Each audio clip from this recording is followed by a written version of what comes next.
and member of the class of 2005. Upon graduating, Deneca went on to pursue a higher education at the Bermuda College. She was enrolled in the Business Administration program, which officially jump-started what she thought to be her lifelong dream of becoming an actuary. Whilst in the program, Deneca excelled academically and even gained a part-time job as an accounts receivable clerk. However, the business industry quickly became mundane to her.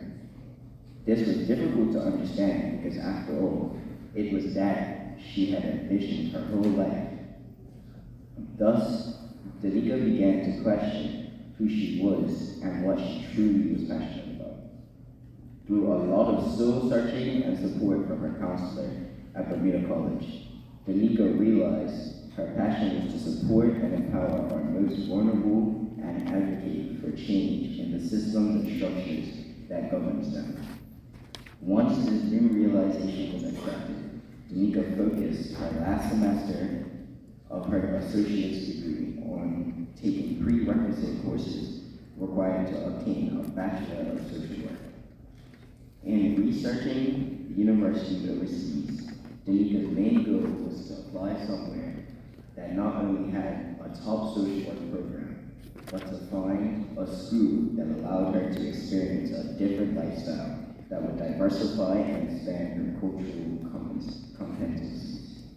She believed that to achieve this goal, going to a university with minimal Bermudians was best, and so she applied to West Virginia University and graduated magna cum laude in 2011 with a Bachelor of Social Work, with the goal of going directly into graduate studies. Due to unforeseen circumstances, Deneca was forced to return to Bermuda for 2 years, but what appeared to be a gloomy time, in hindsight, was the biggest blessing. In 2012, Deneca was hired as a part-time youth worker at Family Center. This opportunity provided the motivation and determination needed to return to university in 2013. She attended the University of Central Florida, and a year later graduated summa cum laude with a Master of Social Work degree. Then the obstacles came knocking again. And just like before, Deneca shifted her mindset and approached every obstacle optimistically. As she knew that success had to be looming, in March of 2015, Deneca received an email from the Family Center offering her a part-time position as a youth worker.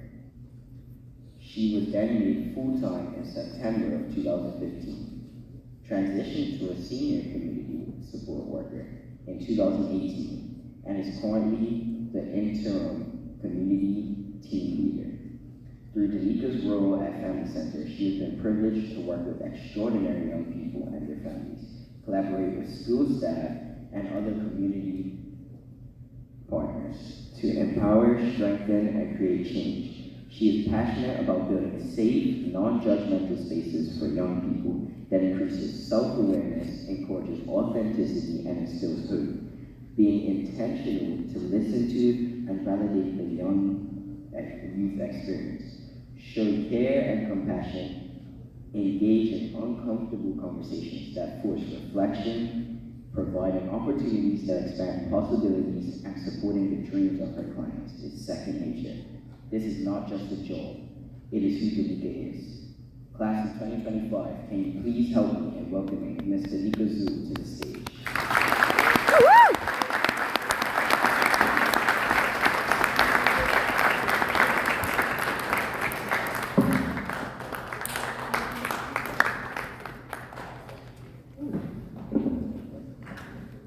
How can I get out of the students' performance?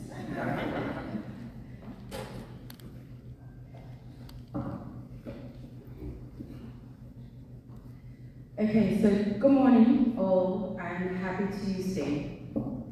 With protocol already having been established, I would like to take this time to especially thank Ms. Wolf and Ms. Adams for inviting me to be your guest speaker this morning. I would also like to thank Sivaja for showing your bravery by speaking in front of a room full of your peers, teachers, and guests, and doing it so eloquently. Know that you are a true everyday leader. Lord knows I'm nervous. Public speaking isn't my thing at all, yet my passion continues to lead me to the very thing I get so anxious about. But who doesn't like a challenge, right? I am just hoping that something I say today, even if it's a small part, resonates with each of you. I was asked by Ms. Adams to talk to you about your motto for the year, the ability to change. So to choose having a new growth experience. This topic excited me because it is in alignment with my 2023 Jordan year of abundance. You see, to achieve abundance, there must be a willingness to change, to step outside of the comfort zone, to face the fear of the unknown, and to grow through the challenges that come along the way. So what is change? The definition of change is to make someone or something different, to alter or modify, to replace something with something else, especially if the same kind that is newer or better. It's to substitute one thing for another. So to me, change means that it's inevitable. President John F. Kennedy describes change as the law of life. It moves with time, and we must move and evolve with it. So think about it. We experience change every day. We went from Bermuda, in the top left-hand corner, of horse and buggy. Then when I came along, in the bottom corner, that was the bus terminal, what it looked like when I was younger. And now we have this new fancy bus terminal.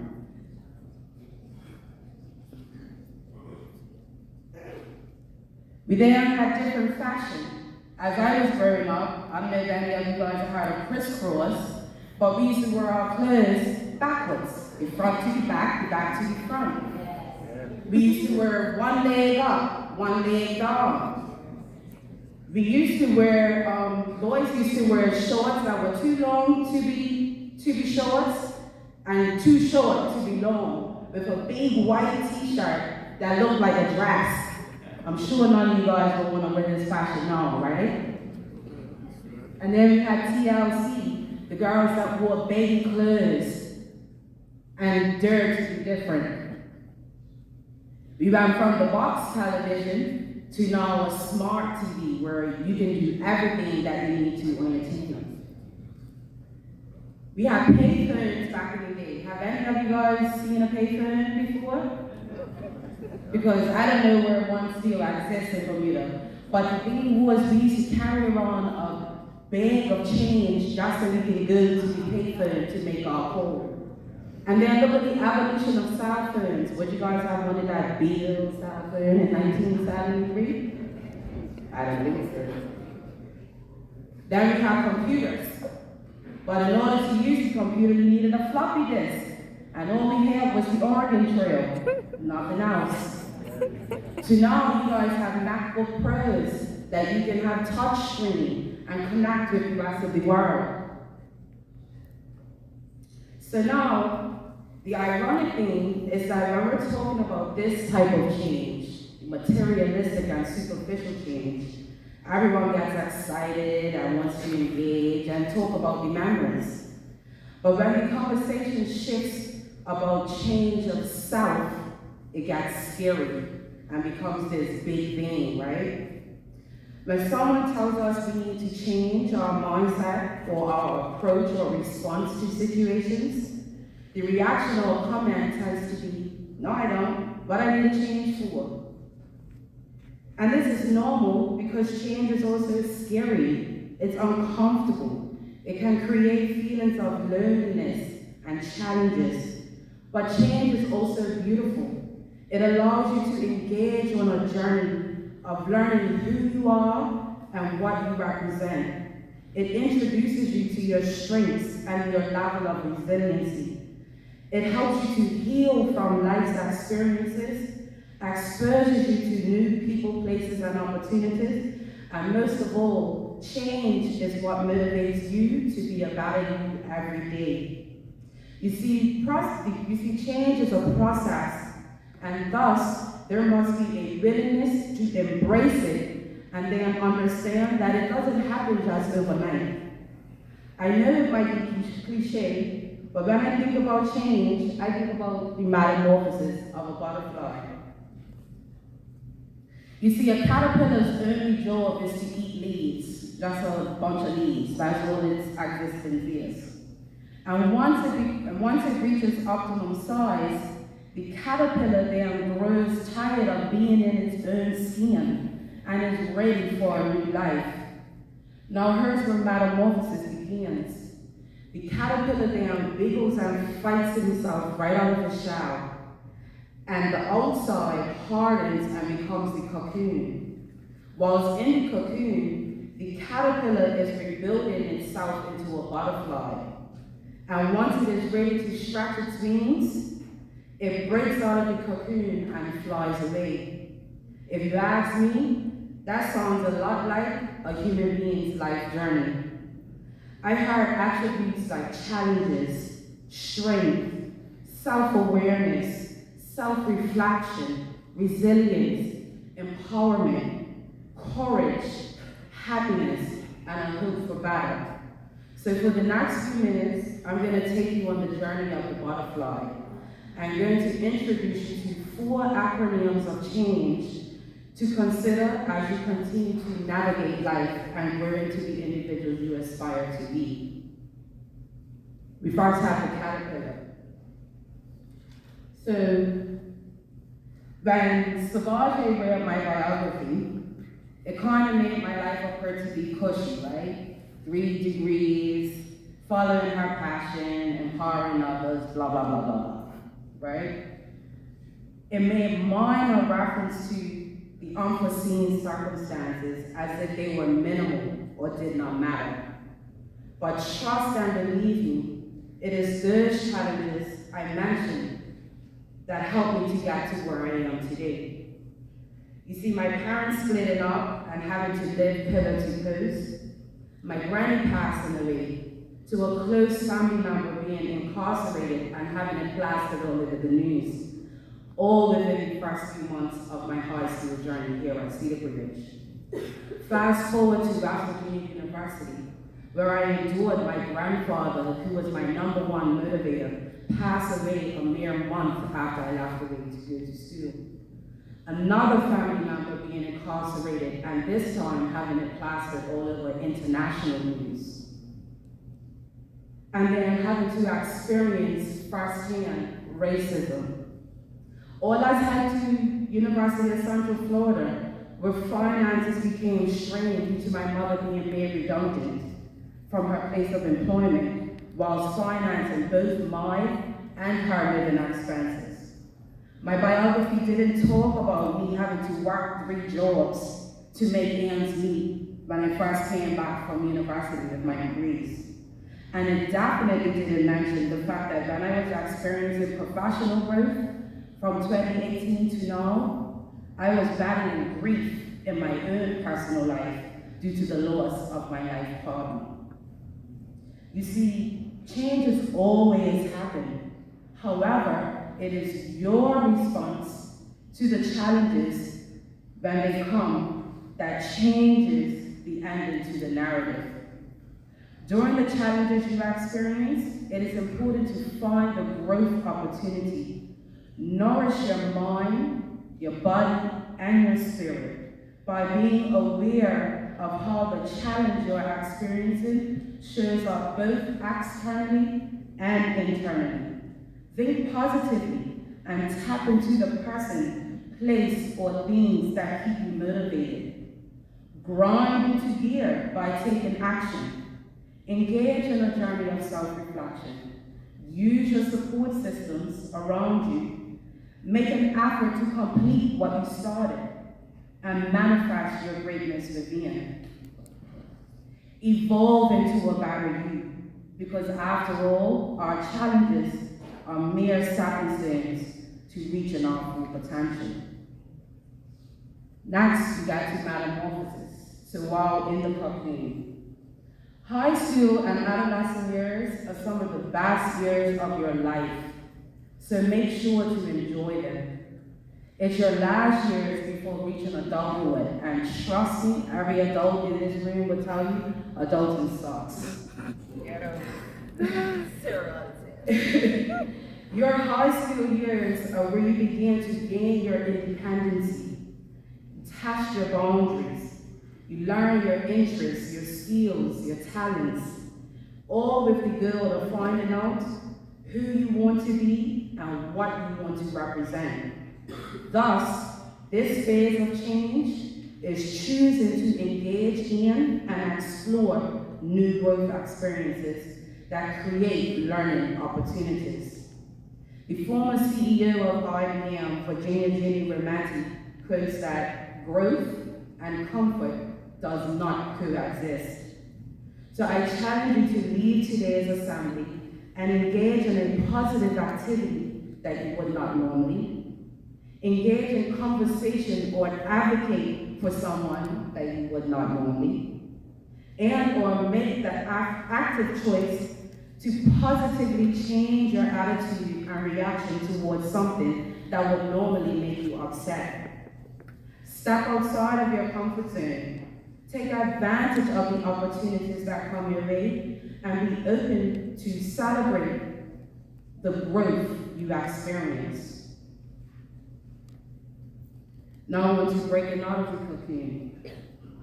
After grinding through all those challenges and taking advantage of those new growth experiences, it creates room for hope to exist. And where there is hope, there is faith that things will get better and that the best is yet to come. Hope allows for optimism and the ability to re-engage with the healing process through sharing your life experiences and lessons with others. It is the very thing that we are able to tap into when we're looking for the bigger meaning and purpose beyond heartache, loss, and grief. It is what helps us to change our mindset and turn pain into purpose. Hope permits the ability to nurture and genuine empowerment for self and others, taking us back to the importance of relationship and community building. No man left behind. I am my brother and sister's keeper. So I challenge you to create moments of random acts of kindness, because you never know what the next person is going through. Continue to empower yourself and others around you to be the best selves always. And now comes the butterfly. So this is the beautiful moment. This is the moment where you got to choose happiness abundantly. So often we believe that happiness is from external factors, people's places and things. Yes, these things may contribute towards our happiness, but the truth is that happiness is innate. Don't be afraid to show others your authentic self. I know adolescent years is all about acceptance and respect, but make sure that you are gaining acceptance and respect from the right people and through actions that lead you to the life you aspire to achieve. Now, know the power of your voice to speak up and let others know when they're imposing on your happiness. There is no one else like you. You're your own competition. And never give excuses, because like I said before, life is about learning from and growing through experiences. So be happy with being you, unapologetically. So in closing, remember that although challenges happen always, you must nourish your mind, your body, and your spirit. Grind and evolve. Choose having a new growth experience, which will create hope and nurture your genuine empowerment of self and others, so that you can become that beautiful butterfly by choosing happiness abundantly and never giving excuses. Thank you.